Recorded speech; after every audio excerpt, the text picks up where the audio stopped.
आज का योग बहुत ज़बरदस्त और इस विशेष योग के दिन जिसे कि अंगारकी कहते हैं, अंगार की चतुर्थी, कृष्ण पक्ष की चतुर्थी है।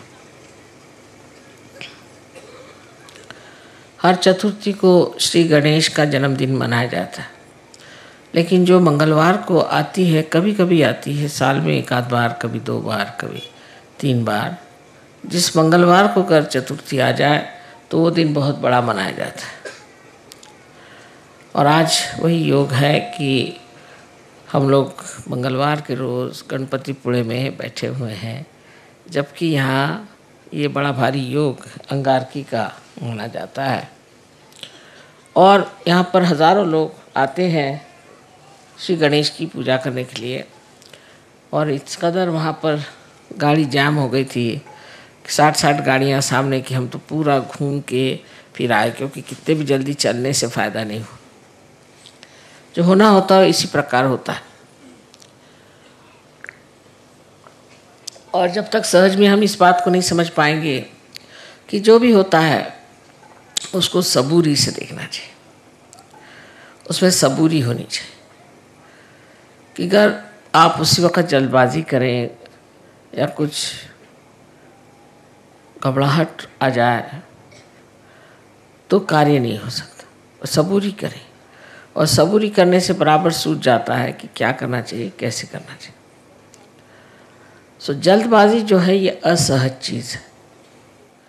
सहज में आप में सबूरी होनी चाहिए, इसके बारे में साईनाथ ने बहुत कहा है कि सबूरी में रहो, साई मिलत सबूरी में।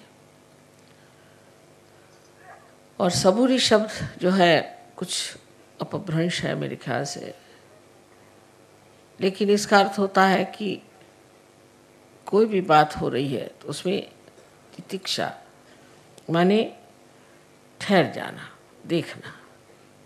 और इस तितिक्षा में जब आप आ जाते हैं तो ये परम चैतन्य कार्य कर देता है और आपको बिल्कुल सही बात पता चल जाती है, कैसे चलना चाहिए, क्या करना चाहिए, कौन से रास्ते का अवलंबन करना चाहिए। पर आप अगर जल्दबाजी में आ जाएंगे तो आप विचारों के चक्कर में फंस जाएंगे और इधर से उधर दौड़ते हुए आपको चीज़ नहीं मिलेगी। और आज और ऐसा भी एक बड़ा भारी योग है कि आज जीसस क्राइस्ट का भी जन्मदिन है। हमने बहुत बार बताया है कि जीसस क्राइस्ट जो है वो श्री गणेश का ही अवतरण है, और इसका आपके पास में प्रमाण भी है, सहयोग है। सो आज उनका जन्मदिन होना, आज इनका भी जन्मदिन होना, मंगलवार का दिन होना और इतना बड़ा समारंभ होना और सब दूर आतिशबाजी होना, ये बहुत बड़ी योग की बात है जो हम इस महागणपति के स्थान पे आकर के उस महाविष्णु की पूजा कर रहे हैं। अब समझने की बात यह है कि श्री गणेश की जो विशेषताएं हैं, उनकी कौन सी विशेषता है आज के दिन जो प्रकटित होती है। ऐसे इससे पहले मैंने बताया था कि विनय, या जिसको कहते हैं हम ह्यूमिलिटी, नम्रता, वो उनका विशेष गुण है। और दूसरा है उनका विजडम, इसके लिए मुझे शब्द नहीं मिल रहे थे मराठी में। इसको उन्होंने बताया कि विजडम का मतलब है सुबुद्धि। चलिए ठीक है, सुबुद्धि। बहरहाल ये सब चीज़ों का दान गणेश तत्व से होता है, लेकिन उनमें एक और विशेष है कि वो बहुत ठंडे दिमाग आदमी है, बहुत ठंडे दिमाग आदमी है। उनकी चाल बहुत ठंडी है। जैसे कि हाथी है, हाथी में आप देखते हैं कि बहुत धीमी चाल है, पर उसकी चाल ऐसी सुंदर होती है कि किसी भी स्त्री जो अच्छे से चलती है उसको कहते हैं गजगामिनी, माने वो हाथी के जैसे चलती है। धीरे धीरे पाँव उठाना, कहाँ पाँव रखना वो सोचना, कहीं कोई पैर के नीचे चींटी ना आ जाए, कोई जानवर नहीं आना, इसका ख्याल करते हुए वो चलते हैं। और सामने अपनी सूंड से फूंकते चलते हैं कि सामने कोई और ऐसी चीज़ हमारे सामने नहीं आ जाए कि जिससे हमारे हाथ से वो नष्ट हो जाए। दूसरे वो सिर्फ घास खाते हैं, और घास खा कर के भी इतने बलिष्ठ होते हैं कि जो बड़े बड़े काम होते हैं जिसमें कि बहुत वज़न उठाना पड़ता है, वहाँ पर सिर्फ हाथी का ही उपयोग होता है। तो इस हाथी की जो विशेषता है वो ये भी है कि ये बहुत धीमी तबीयत का आदमी है, किसी मामले में जल्दबाजी नहीं करता। और दूसरी इनकी जो और विशेषता है वो ये है कि ये इनकी जो स्मरण शक्ति है, मेमोरी है, बहुत स्ट्रांग है, बहुत स्ट्रांग स्मरण शक्ति। किसी अगर बच्चे को बचपन में भी देख लेगा तो कितना भी बड़ा हो जाएगा उसको पहचान लेगा। उसी तरह से ये लेफ़्ट साइड में श्री गणेश का कार्य होने के कारण आप भी जानते हैं कि जब आपकी लेफ़्ट साइड कमज़ोर हो जाती है तो आपकी मेमोरी ख़त्म हो जाती है, और इसलिए हम लोग हमेशा लेफ़्ट साइड को उठाते हैं जब मेमोरी ख़त्म हो जाती है। वजह यह है कि आपके अंदर का गणेश तत्व कम हो गया। जब आप राइट साइडेड हो जाते हैं तो आपका लेफ़्ट साइड का जो गणेश तत्व कम होते जाता है। जो आदमी बहुत ज़्यादा काम करते हैं, मेहनत करते हैं, उनकी मेमोरी जो है आप देखिए बुढ़ापे में इतनी ख़राब हो जाती है कि वो खुद को भी पहचान पाते हैं या नहीं, ऐसा प्रश्न पड़ जाता है। इसलिए श्री गणेश का जो एक विशेष गुण है कि उनकी सुबुद्धि तो है ही, पर उस सुबुद्धि के साथ उनकी जो स्मरण शक्ति है वो बहुत तीक्ष्ण है। वो हर एक चीज़ को याद करते हैं, और करना ही पड़ता है, क्योंकि कुंडलिनी पर जो कुछ भी निवेदन होता है, जो कुछ भी इम्प्रिंट होता है, जो लिखा जाता है, वो सब कुछ श्री गणेश ही करते हैं। उनके हाथ में एक कलम होती है, उस कलम से वो लिखते हैं। वो कलम भी उन्हीं का एक टूटा हुआ दांत, उससे वो लिख देते हैं कि आप क्या हैं, आपने क्या तकलीफ़ें उठाई, आप क्या परेशानी उठाई, आपकी खोज में आप कहाँ कहाँ गए, क्या क्या गलतियाँ की, वो सब उसके अंदर वो लिख देते हैं। तो जब वो कुंडलिनी उठने लग जाती है तो जैसे टेप रिकॉर्डर में कोई खराबी हो जाए तो कैसे खड़खड़ाने लगता है, ऐसे ही कुंडलिनी की खड़खड़ाहट आप देखते हैं जब आपके चक्रों पे वो गुजरती है, और इसीलिए आपको पता हो जाता है कि इनके ये चक्र खराब है, उनके चक्र खराब है। इस कदर ये बिल्कुल शास्त्रीय साइंटिफिक चीज़ है। तो गणेश तत्व के एक ही गुण नहीं है कि अबोधिता रहे और मनुष्य बहुत निष्पाप रहे, इसी से नहीं होता, पर उसका अनेक गुण है। उसमें से एक गुण ये भी है कि आपके अंदर विजडम होना चाहिए, सुबुद्धि होनी चाहिए, ये जानना चाहिए अच्छा क्या है और बुरा क्या है। अब जो आज की अंगारिका जो है, अंगार की जो आज की विशेष चतुर्थी मानी जाती है, ये क्या चीज़ है? इसमें ऐसा है कि श्री गणेश स्वयं जो है वो अंगार को ठंडा करते हैं। कुंडलिनी भी देखिए तो एक ज्वाला ही है, जैसे कि कुंडलिनी जो है उसकी प्रक्रिया ज्वाला की भांति है, क्योंकि ऐसे तो सब चीज़ पृथ्वी के तरफ जाती है। आप जानते हैं कि गुरुत्वाकर्षण से, ग्रेविटी से सारी चीज़ें पृथ्वी की तरफ जाती है, और सिर्फ ये जो ज्वाला है यही ऊपर जाती है। कोई सी भी आग ऊपर की तरफ जाती है और बाकी सब चीज़ें पृथ्वी की तरफ दौड़ती है। ऊर्ध्व गति सिर्फ एक इस चीज़ को मिलती है कि जो अग्नि है, और इसलिए ये जो है ये आपकी अग्नि को शांत कर सकते हैं। ये दो तरह से अग्नि को शांत करते हैं। एक तो ये कुंडलिनी को शांत कर देते हैं, कुंडलिनी को ये बता देते हैं कि इस आदमी में ये दोष है, ये तकलीफ़ें हैं, कोई हर्ष नहीं, तो भी आप इनको पार कराइए, क्योंकि कुंडलिनी का बालक श्री गणेश, और जो आप में बालक है वो श्री गणेश है। तो वो उसी आत्मीयता से उस कुंडलिनी को समझा देता है कि तुम तो माँ हो और मैं चाह रहा हूँ कि मैं इनमें जागरूक हो जाऊँ, तो तुम मेरी मदद करो। और वो इस तरह से शांत हो जाती है ये सोच करके कि मेरा बालक ही ये चीज़ को मांग रहा है, तो वो अपनी जो भी उनके अंदर गर्मी हो, कुछ हो, उसमें एक तरह से शांति आ जाती है। जैसे कि आपने सुना होगा कि एक बार देवी बहुत नाराज़ हो गई और देखा कि संसार में बहुत कुछ लोग बहुत गलत काम कर रहे हैं, और उसे इतनी तकलीफ़ हुई, इतना संताप हुआ कि ये सारी सृष्टि जो मैंने बनाई इसको ही मैं नष्ट कर देती हूँ। तो उन्होंने ये सोच करके और सब दूर संहार की स्थिति बना ली और बहुत नाराज़ हो गई। और जब उनका नृत्य शुरू हो गया तब श्री महादेव ने ये सोचा कि देवी तो इतनी नाराज़ है, क्रुद्ध हो गई, अब सब संसार नष्ट ही हो जाएगा, तो इसका इलाज क्या है। तो उन्होंने उन्हीं का बच्चा जो कि कार्तिकेय था उसको देवी के पैर के नीचे डाल दिया। उस पर पैर रखते ही उनकी इतनी बड़ी जीभ निकल आई, ये मैं क्या कर। जो इतनी क्रोध से लाल थी वो भी उस बच्चे को देख करके एकदम शांत हो गई। इसी प्रकार ये हमारी कुंडलिनी को एक प्रकार से शांत कर देते हैं कि तुम अपने बालक को जन्म दे रही हो, इस वक्त नाराज़ी ठीक नहीं किसी भी तरह से। कभी कभी तो कुंडलिनी को हमने इतना सताया होता है क्योंकि गलत गुरुओं के पास गए या कुछ गलत हम लोगों ने भी काम किए, तो बेचारी कुंडलिनी लस्तम पस्तम बिल्कुल रहती है। उसका भी आधार सिर्फ श्री गणेश है जो उसको ढकेलते हैं ऊपर की तरफ। श्री गणेश की शक्ति से ही कुंडलिनी ऊपर उठ सकती है, इसीलिए उनको अंगार कहते हैं, क्योंकि वो अपनी शक्ति कुंडलिनी को दे देते हैं। और कुंडलिनी में जो आग है या जो उसकी ज्वालाएं उठती हैं वो शांत है। आपने कभी सुना नहीं होगा कि इस तरह की शांत भी ज्वालाएं होती हैं। एकदम शांत ज्वालाएं हैं, सप्त रंग की होती हैं और एकदम शांत ज्वालाएं हैं और सहस्त्रार में आपको दिखाई देती है ये कितनी शांत है। ये सारा कार्य श्री गणेश ने किया हुआ। तो एक प्रकार वो आपका भी गुस्सा कम कर सकते हैं, आपकी भी नाराज़गी दूर कर सकते हैं। और जब हम नाराज़ हो जाते हैं तो उसमें हम बहक जाते हैं और हमें याद ही नहीं रहता कि हमें क्या करना चाहिए क्या नहीं करना चाहिए। उसमें हम किसी को मार सकते हैं, पीट सकते हैं, किसी को खून कर सकते हैं, कुछ भी कर सकते हैं। उस वक़्त जो कंट्रोल होता है वो सिर्फ श्री गणेश से होता है और श्री गणेश जो है आपके गुस्से को ठंडा कर देते हैं।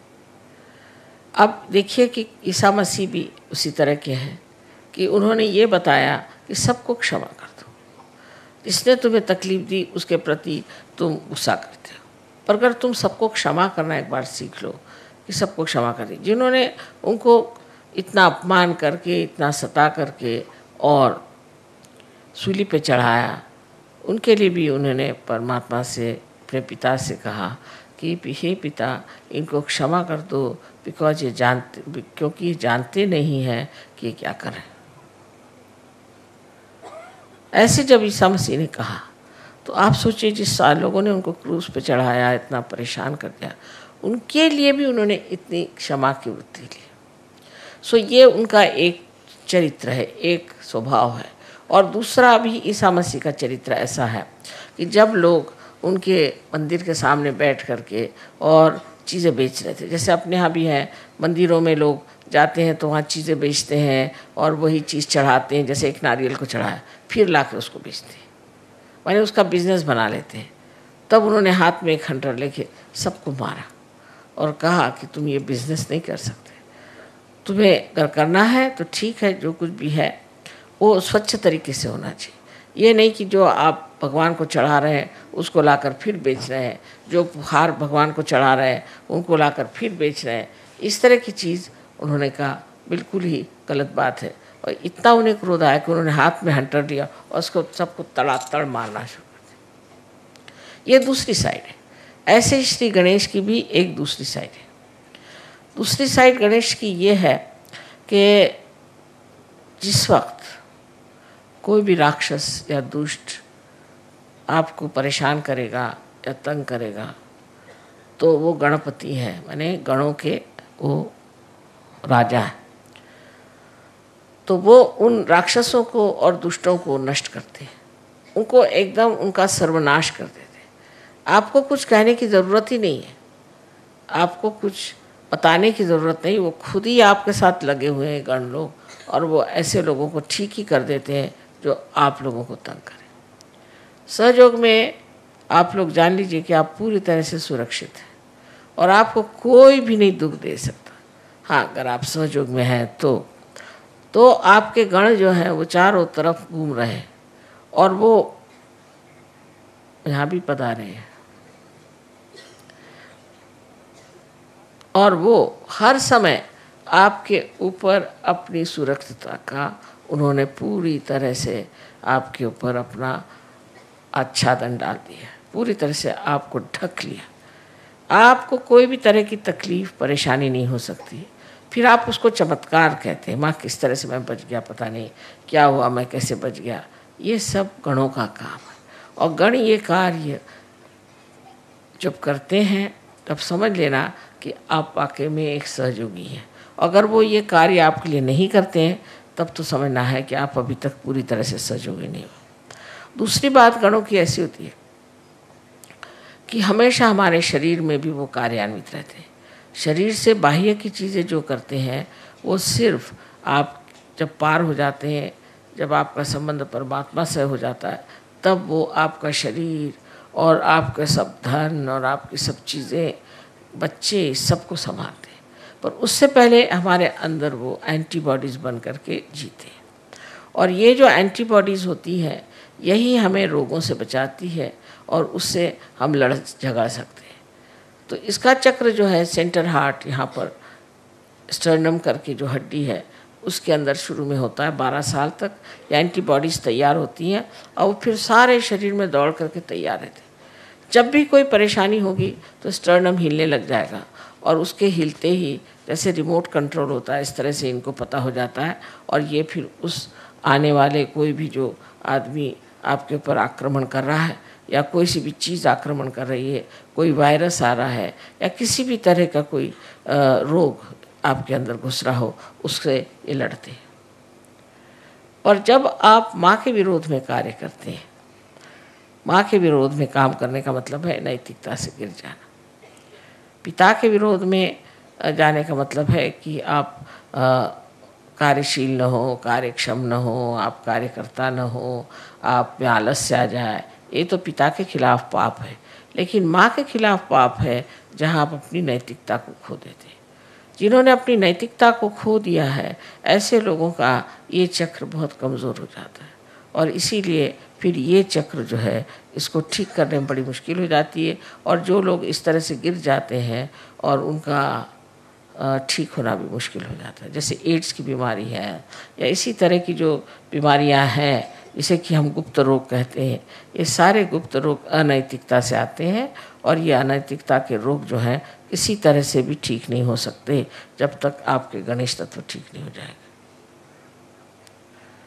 इसलिए समझ लेना चाहिए कि हमें अपने अनैतिकता से अपने सारे व्यक्तित्व को, अपने सारे जीवन को पूरी तरह से आडोलित रखना चाहिए, पूरी समय उसमें पवित्रता में डूबे रहना चाहिए। ये जो पवित्रता है उसके बारे में ईसा मसीह ने बहुत बढ़कर बात कही है, क्योंकि आज्ञा चक्र पे उनका स्थान है, इसलिए उन्होंने आज्ञा चक्र पे बहुत बड़ी बात कही। और वो ये कहा कि तुम्हारे आँखों में भी कोई भी अपवित्रता नहीं होनी चाहिए। Thou shalt not have adulterous eyes। आँखें भी ऐसी हो, वो भी निर्मल होनी चाहिए, क्योंकि आँखें निर्मल कर नहीं है तो ईसा मसीह वहाँ नहीं है। लेकिन देखिए परदेश में हम देखते हैं कि हर एक ईसा को मानने वाले लोग सबकी आंखें बहुत ख़राब है। इस औरत की तरफ देख, उस औरत की तरफ देख, उस तरफ देख, फिर औरतें भी ऐसी आदमियों की तरफ देख, उनकी आंख ऐसी चलती रहती, कभी आंख स्टेडी नहीं रहती। और फिर एक बार ये चल जाए तो ये नेगेटिविटी होती है, भूत है, आँखों से चलते हैं और एक पे जाएंगे फिर दूसरे पे जाएंगे। उसका कोई खेल ऐसा है कि उस खेल में कोई मज़ा तो नहीं आता, पर वो खेल ही अपने आप ही चलते रहता है और आदमी इसी में पागल हो जाता है। तो ईसा मसीह ने भी पवित्रता की अति सूक्ष्म बात कह दी कि तेरी आँख भी अपवित्र नहीं होनी चाहिए, किसी की और तेरी आँख से भी तुम अपवित्रता के भावना से न देखो। ये बात उन्होंने कही, जैसे कि ये पवित्रता का ही पूरा स्रोत है, इसलिए उन्होंने पवित्रता की बात की। ईसा मसीह ने ज़्यादातर पवित्रता की ही बात की है। जहाँ जहाँ बात की है वो ज़्यादातर कि आप अपने को कैसे पवित्र रख सकते हैं और कैसे आप नैतिकता के बल पर खड़े हो सकते हैं। सो सहयोग में, सहज में सब होता है जब आप गणेश जी को पूर्ण तरह से वर्ण करते हैं और गणेश जी को मानते हैं कि ये शक्ति हमारे अंदर आ जाए। ऐसे तो हर एक चक्र पे गणेश का स्थान है, और मैं हमेशा कहती हूँ कि हर एक चक्र पे एक वाइस चांसलर बैठे हुए हैं, चांसलर साहब बैठे हैं। जब तक ये सर्टिफिकेट नहीं देंगे तब तक कुंडली चढ़ेगी नहीं, और हर चक्र पे ये काम करते।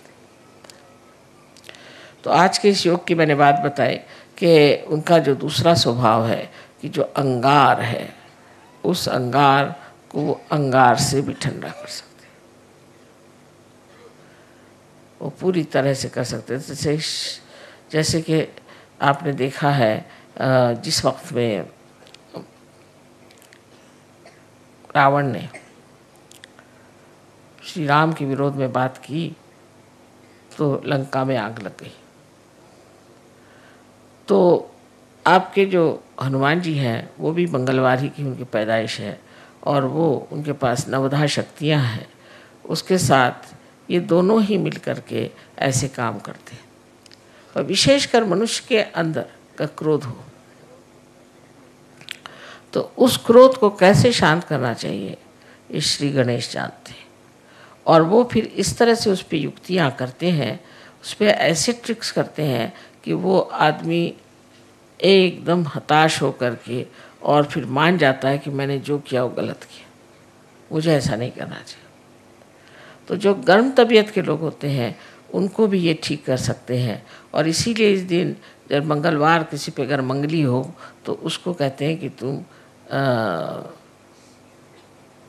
कोरल का जो पत्थर होता है जिसे मूंगा कहते हैं वो पहनिए, वो भी गर्म होता है। मूंगे का पत्थर पहने गर्मी से गर्मी मारी जाती है। वैसे भी आप देखिए कि जितने भी गर्म देश है वहाँ लोग मिर्चा बहुत ज़्यादा खाते हैं। कहीं भी जाइए आप, अगर आप इंडिया में जाइए तो है ही, साउथ इंडिया का खाना इतना मिर्चे वाला होता है कि आप खा ही नहीं सकते। और अगर आप और जगह जाइए, चाइना में भी जो साउथ का चाइना है जैसे कैंटून वगैरह, वहाँ बिल्कुल बहुत मिर्ची खाना होता है। इसी प्रकार आप इटली में भी जो साउथ है या फ्रांस में साउथ है, वहाँ लोग बहुत मिर्चा खाते हैं। क्यों खाते हैं? क्योंकि मिर्चे से मिर्च मिटती है, गर्मी से गर्मी चली जाती है, इसलिए वो मिर्चा खाते हैं जिससे खूब पसीना आए और उनको ठंडक बनी रहे। इसी प्रकार श्री गणेश भी अपनी गर्मी से आपकी गर्मी ठीक करते हैं। आपके अंदर अगर कोई अहंकार हो जाए तो इस तरह से वो आपको दिखा देते हैं अपना प्रताप कि उससे फिर आप खुद ही ठंडे हो जाते हैं। और ये जितनी भी बीमारियां हैं इसमें भी बहुत गर्मी निकलती है, बहुत जनरेट होती है, और इस गर्मी के कारण ही आदमी अस्वस्थ हो जाता है। इसलिए ठीक है कि हम इस गर्मी का ही इलाज करें और उसके लिए श्री गणेश की आराधना करें और उनके प्रति अपने को विशेष रूप से समर्पित करें।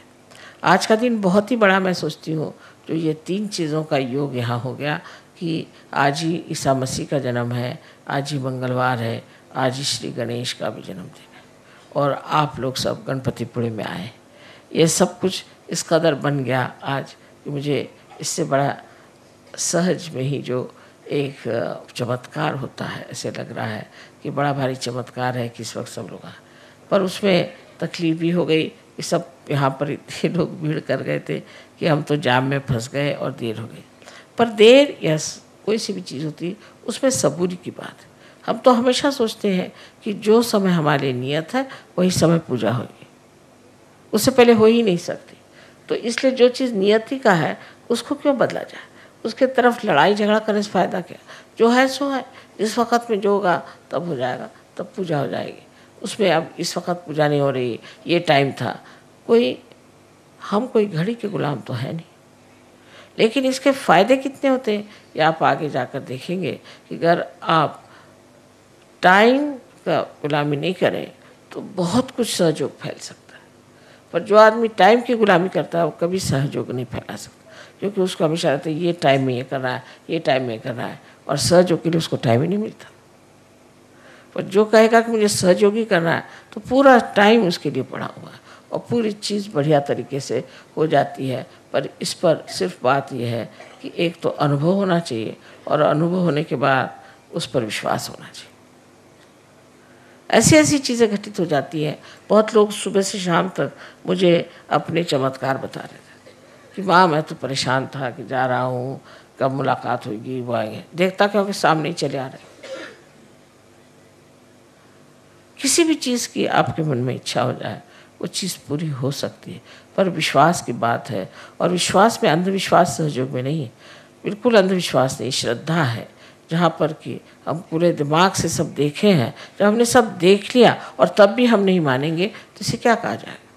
इसे कहा जाएगा कि आप बहुत ही ज़्यादा बेईमान हैं, या आप झूठ बोलते हैं, और या आप महामूर्ख हैं। इनमें से 3 चीज़ें हो सकती हैं कि आप जब सब चीज़ों को देख रहे हैं, उसको जान रहे हैं, वो सब वर्तित हो रहा है, उस पर भी आप उस पर विश्वास नहीं करते, तो फिर आप में कुछ न कुछ खराबी।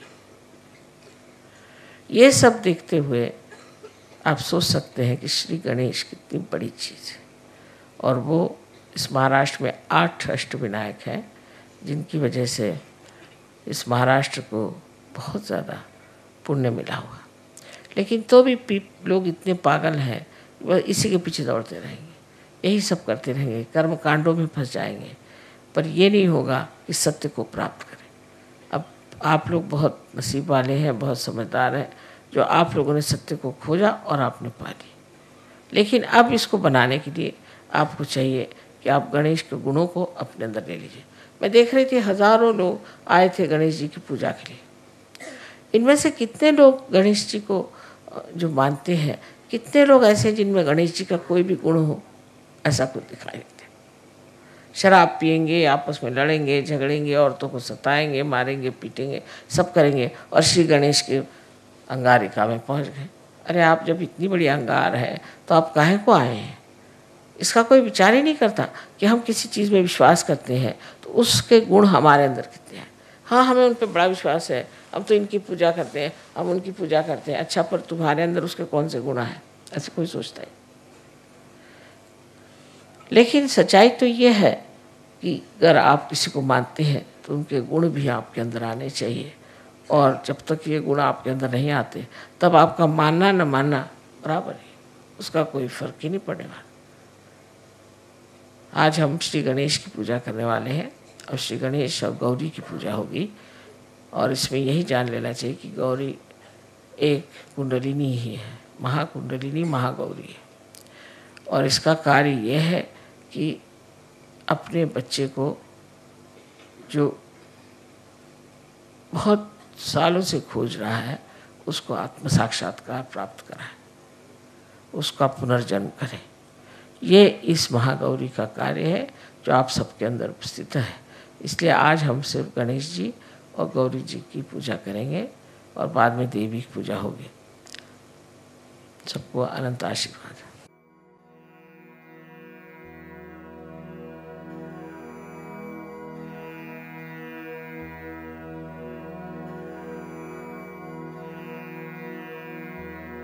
Mm-hmm.